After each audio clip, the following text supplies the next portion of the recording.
Within the walls of the great house at Collinwood, there is a frightened child. Young David Collins is searching desperately for a friend who has the dark, secret answers to his questions. But his friend is not easy to find, because she comes from a world beyond the world we know at Collinwood.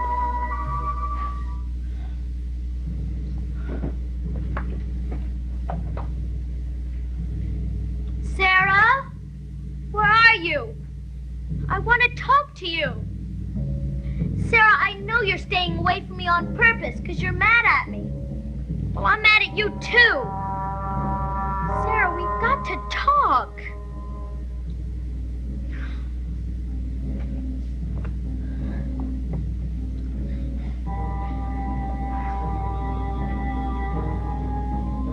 London Bridge is falling down.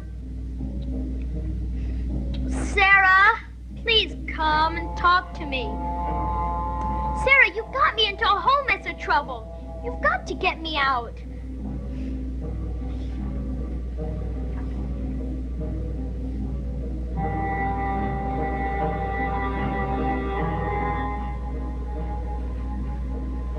Sarah!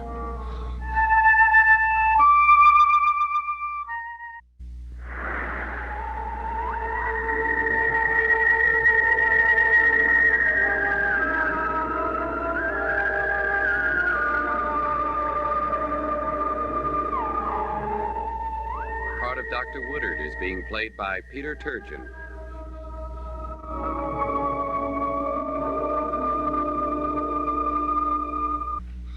Sarah, you certainly took a long time getting here. I wasn't going to come at all. Why not? You know why not. Because I told Burke and Dr. Woodard about the secret room. Yes. I had to tell them. When a secret's not a secret, do you know what it becomes? No, what? Nothing, just nothing. Well, Sarah, it's easy for you to sit there and say that, but I'm the one that's in all the trouble. Because the secret door wouldn't open? You knew it wouldn't open, didn't you? Yes. Just how did you know? You did something to make it stay closed, didn't you? I didn't do anything. Then who did? Somebody. Who? Just somebody. Sarah, well, all I can say is Burke and Dr. Woodard must think I'm crazy now. In fact, that's probably what everyone thinks. I don't. Well, thanks, Sarah, but yesterday when I really needed you, you weren't anywhere around. I wasn't far away. You know what's happened now? My aunt's gone to the city to get a psychiatrist to come out here and talk to me. They think I've been making up stories. You know I haven't, so that's why I'm mad at you. Well, I guess I'd better go. No, don't go, Sarah. I'm not really mad. I'm going to leave as soon as you give me back my flute. I can't give it back. Why not? Because Dr. Woodard said he wanted to study it. I let him have it. Oh, David, you shouldn't have done that. I'll get it back to you as soon as he's finished with it. Sometimes my flute's the only thing I have to keep me company. Stop worrying about your silly flute. And tell me what I'm going to do to make people believe me. I don't know. Well, you've got to think of something. Sarah, if things get any worse, you might send me away someplace, to a hospital or something. Someplace that Barnabas can get to me.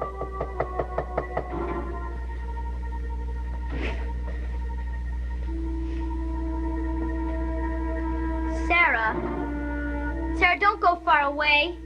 Please, because we haven't finished talking. Please.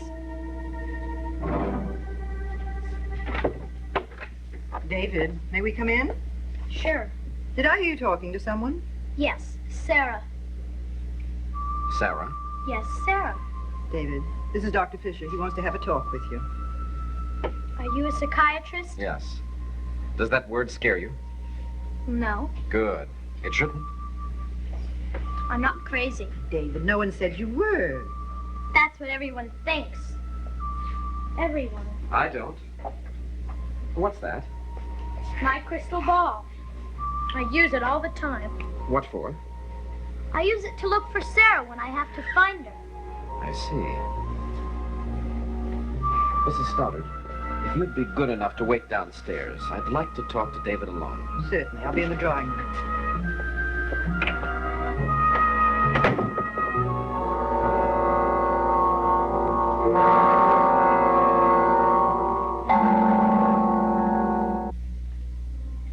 Is that when the dream ended? No. Then Sarah took me into this strange room with a coffin in it. I told her I didn't want to go in, but she said we had to because the person she was looking for was in there. And was the person there? Yes, in the coffin. It was Barnabas. Barnabas Collins. Yes. He wasn't dead. He was something horrible. He came at me and then his face. I don't even want to think about it. What about his face? It was all horrible and mean. He came at me and I could see his fangs. He had fangs in the dream? Yes, like a wild animal. A wild animal that wanted to eat you. I started screaming, and that's when I woke up and found out I was safe. Of course you were. That time, yes. What do you mean, that time? Have you had this dream more than once? No. Barnabas is going to come after me. Again and again. And I'm afraid maybe next time I won't be safe. He'll get me. David. That's why you can't let them put me away someplace that Barnabas can get to me. David, nobody's going to get you, here or any place else. Now, do you think you can answer a few more questions? I'll try. Do you think about dying very much? Didn't used to, but now I do all the time. Are you afraid of dying? I'm afraid of Barnabas killing me. Now, Sarah is dead. Isn't that what you told me? Yes. But you're not afraid of her. No, of course not. Sarah's my friend. The only one I'm afraid of is Barnabas.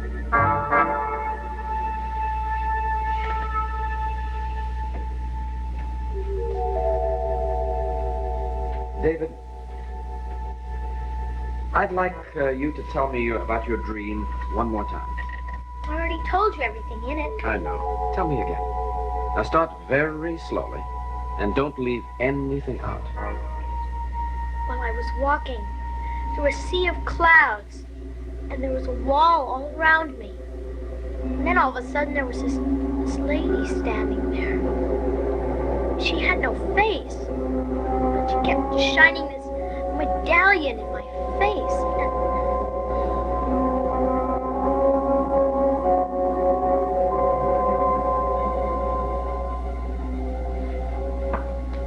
He's certainly taking his time up there.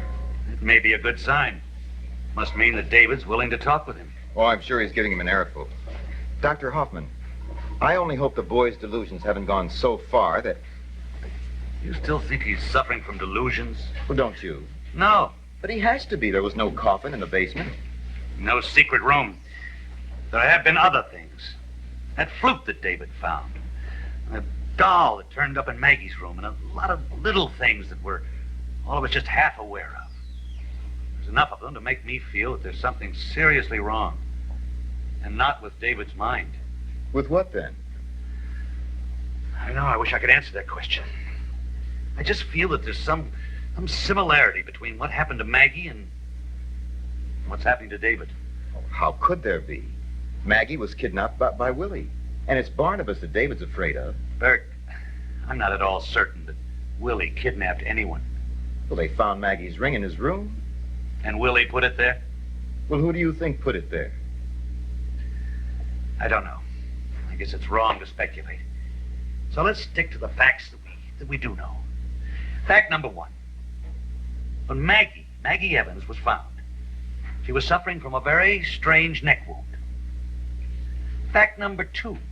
When Willie Loomis was found, he was suffering from a very similar, exactly similar type neck wound. Now, Bert, I'm ready to go along with the idea that Willie was responsible for Maggie's wound. But that still leaves us with one very big question unanswered. who's responsible for Willie's? Exactly. This I'm certain of. Both those wounds were inflicted by the same person, or creature. That person, creature, is still at large somewhere.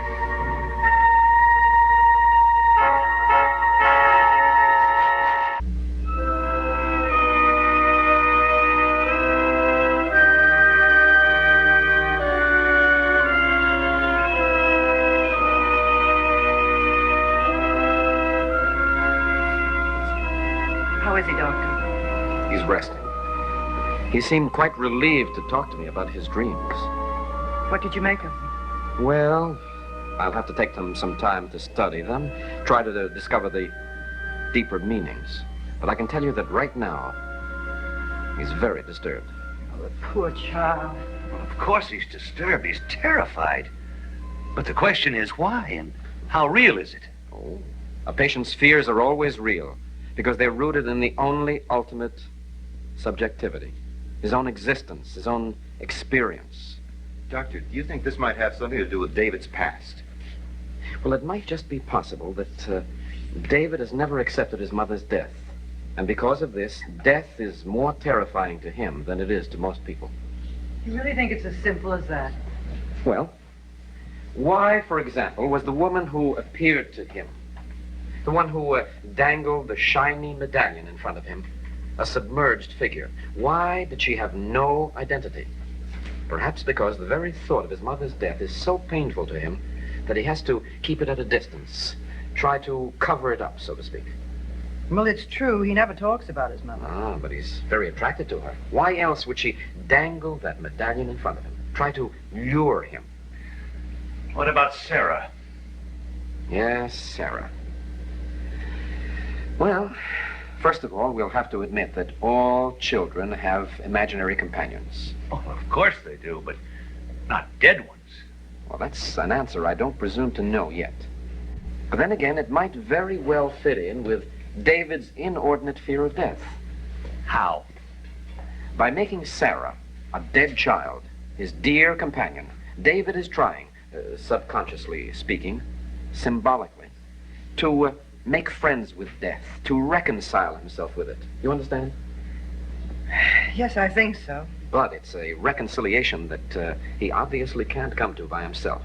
He's torn, he wavers. Just as Sarah is his attempt to come to terms with death, Barnabas is the fear of death come back again. But why Barnabas? Perhaps there's something about him. His height, his shape, the shadow he casts, that frightens the boy. Why Barnabas and no other person is something that isn't easy to know.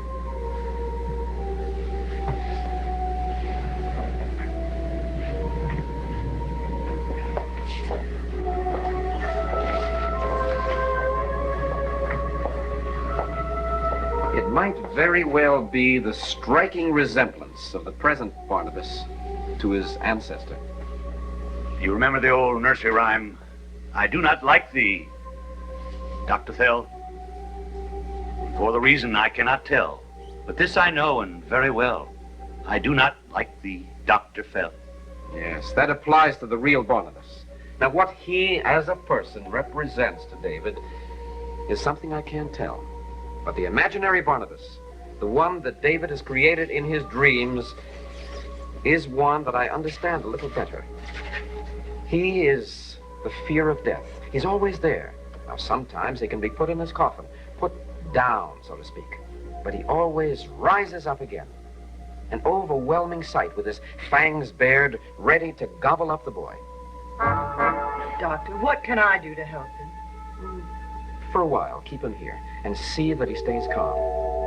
Keep him away from Barnabas Collins. I'm sure Barnabas will understand and not take David's reaction personally. Well, he's already shown a great deal of patience in a very awkward situation, hasn't he, Dr. Woodard? Dr. Woodard, What? is something the matter?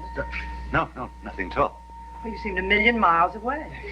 Yes, I was. I was just thinking of what Dr. Fisher here just told us. I'm sorry, Mrs. Stoddard, but I've got to go somewhere and do something immediately. If you'll just excuse me. Well, yes, of course. Doctor, I want to thank you for all the time and attention you've devoted to David's problem. Let's hope we're closer to the situation now than we were before. A solution, I'm sure we are. I'll go out with you, Doctor. After I've gone over my notes thoroughly, Mrs. Stoddard, I'll get in touch with you, and we'll bring David over to my office. Thank you, Dr. Fisher. Liz, I guess I'll head back to town, Oh, too. Burke, would you mind waiting for a few minutes? Not at all. Goodbye, Doctor. Thank you again. What's on your mind, Liz? Something about David? No, we got to talk about something that concerns you and Vicky. Well, what is it? Well, I had a letter from my lawyers today, and I'm afraid they gave me some news that you're not going to like at all. Let's go in there.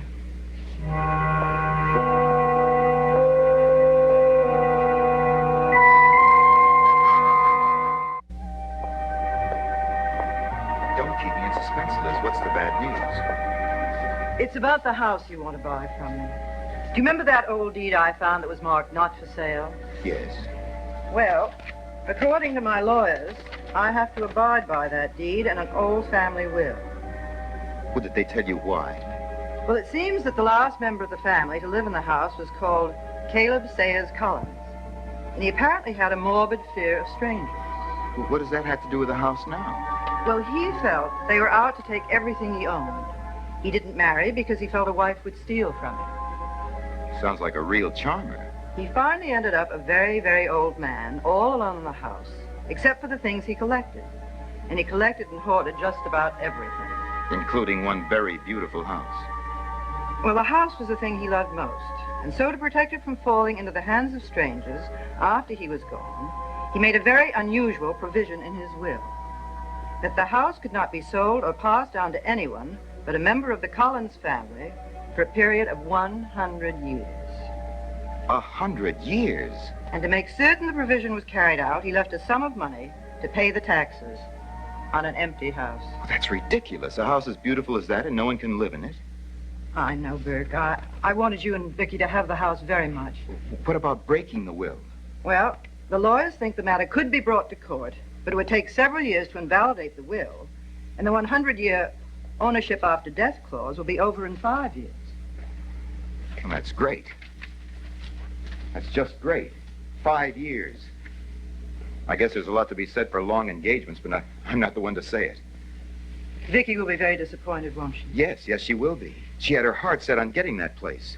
Burke, I promise you, as soon as it's legally possible, you and Vicky will have that house. It will be my wedding present to you. Well, thank you, Liz. But I don't think we want to wait that long for the wedding.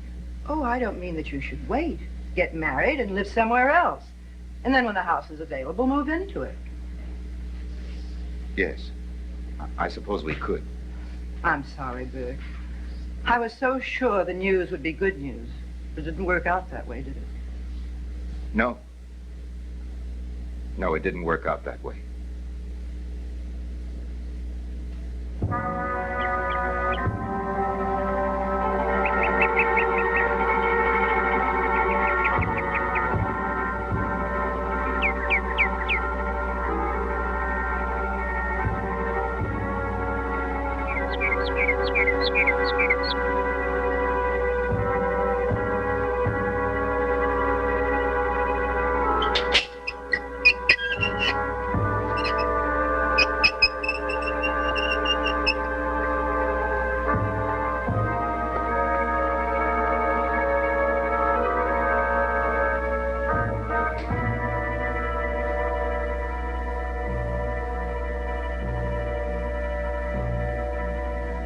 Last night, there was no way into the secret room. But I know now something that I didn't know last night. Not the way into the secret room, but perhaps, just perhaps, the why, the reason for that room. Something so unbelievable, so terrible.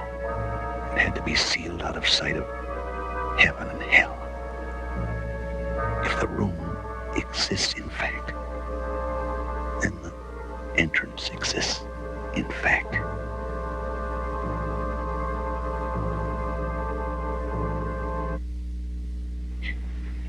You're little Sarah.